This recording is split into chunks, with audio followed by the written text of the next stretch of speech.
The Ghost series may just be the best samurai experience ever made, but with Yotei's confirmation of Jin's future as a shinobi, they've brought the previously passable stealth into question. It's not bad, it's just not Splinter Cell or Metal Gear great. And with a name like Ghost of Japanese Regions and a narrative focus on stealth and assassination, you would expect more fleshed out mechanics to support a shinobi feel. While the devs themselves have never painted the game as a stealth game, the focus on subterfuge already leads players to have certain expectations. But it just doesn't measure up to the quality and satisfaction of the combat and exploration of the series or the stealth of other iconic franchises. See, good stealth games require a few things, some of which the Ghost series manages, and some of which it doesn't. Enemy awareness systems, dynamic stealth systems like lighting and footprints, and carefully planned level designs are crucial. But at the end of the day, you need an actual reason to use stealth, like a limited selection of weapons or armor, mission rankings, or just pure fun factor, along with an arsenal that encourages or supports stealth gameplay. Without these, you don't actually have a stealth game. Instead, you have an action game with stealth elements, which is what the Ghost series currently is. While it lands the awareness system and has a wide variety of gadgets at your disposal, there's no actual reason to use stealth. The much more expansive and satisfying combat renders it unnecessary a majority of the time, unless playing on higher difficulties. And the stealth itself is relatively basic. There's no camouflage, no dynamic stealth systems like lighting or footprints or different footstep audio. Hell, there's not even a prone mechanic. Granted, a stealth game doesn't need this expansive of a stealth system to be good. Most only have 2 or 3 of these features, and I don't think Hitman has a single one I mentioned unless you count disguises as camouflage, which, yeah, I guess so. But as it stands now, the Ghost series stealth basically amounts to crouch in that bush, or behind that box, or on that roof, and wait for the bad guys to turn around. Like in many other action games, it feels unsatisfying and pointless. Splinter Cell had dynamic lighting in 2002, Metal Gear Solid 2 enemies could see your footprints in 2001, and Metal Gear Solid 3 had camo in 2004, and each of these added an extra layer of depth to the gameplay. Even Assassin's Creed learned that they needed to improve stealth and overhaul it with shadows, introducing all of these systems except camo, and we all know how Ubisoft hates learning or improving. Adding just 1 or 2 of these features would completely change the stealth experience. But if all this is true, then why does it feel so much like a damn stealth game? Or at least like it should be one? Well, that's because of what the Ghost series does best. Atmosphere. The use of narrative, cinematic finishers, and pure fantasy fulfillment are so perfectly executed that they've landed the feel of a stealth-focused ninja game without making a stealth-focused ninja game.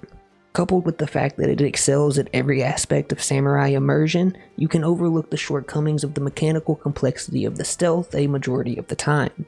And normally, that would be enough. The game is perfect in every other way, so that just passable stealth shouldn't be an issue.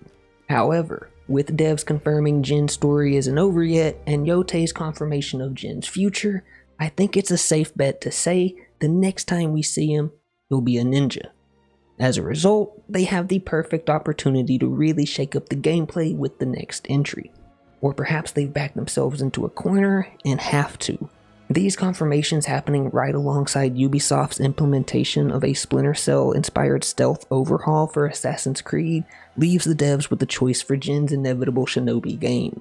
Do they keep the same stealth system as the previous games and let a modern Ubisoft game beat them in one single area, and only that area, or take the time necessary to really expand on the stealth for their first true ninja outing?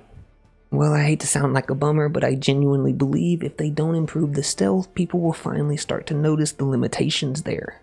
I'm not saying the game will fail, because that'd be a stupid fucking thing to say, and plenty of ninja action games do fine. I'd still love the game, even without this. But I do believe it'd be a horribly missed opportunity to be the revival for the stealth genre that it so desperately needs to be, and could result in it being the most criticized, though still very loved entry in the series. Without the larger samurai aesthetic and power fantasy of the previous titles, the acknowledgement that Jin is now in fact a shinobi will lead hardcore stealth players to expect substantial stealth additions like Combat Saw and Yotei, and without that, those fans of expansive stealth options will walk away disappointed. This could stifle its potential growth. Hardcore stealth fans, gamers who grew up playing gems like Metal Gear Solid and Splinter Cell, have been completely ignored by gaming for years now. And with the amazing remake of Metal Gear Solid 3, we're chomping at the bit for some more stealth experiences. A Ninja Splinter Cell, for lack of better words, would do just that. I'd say adding dynamic lighting, a prone mechanic, and improving AI to detect footprints would be more than enough. While they could go the extra mile and add camo and terrain audio as well, I feel at that point it's actually unnecessary and could even take resources away from polishing the rest of the game. It doesn't have to be the ultimate stealth game, just take the time to bring the stealth up to the same level of quality as every other aspect of the game. Expand the stealth for the next entry while still keeping the satisfying combat fans have come to expect. You can still have the series' iconic depth while still adding more complexity to the stealth mechanics. If you keep the current choice between combat and stealth while doing the work to ensure they're equally satisfying for once, I promise you the game will see even more success than the previous ones. And that's all I've got. Let me know what you think in the comments and maybe hit like or dislike to really feed my ego. This video was made in part as a response to Lextorius's stealth games are getting old video, where I agree with every point he makes throughout, except for his praising of Ghost of Tsushima's stealth. His video is great, you should 100% go watch it, and well, yeah, that's all I got. Peace.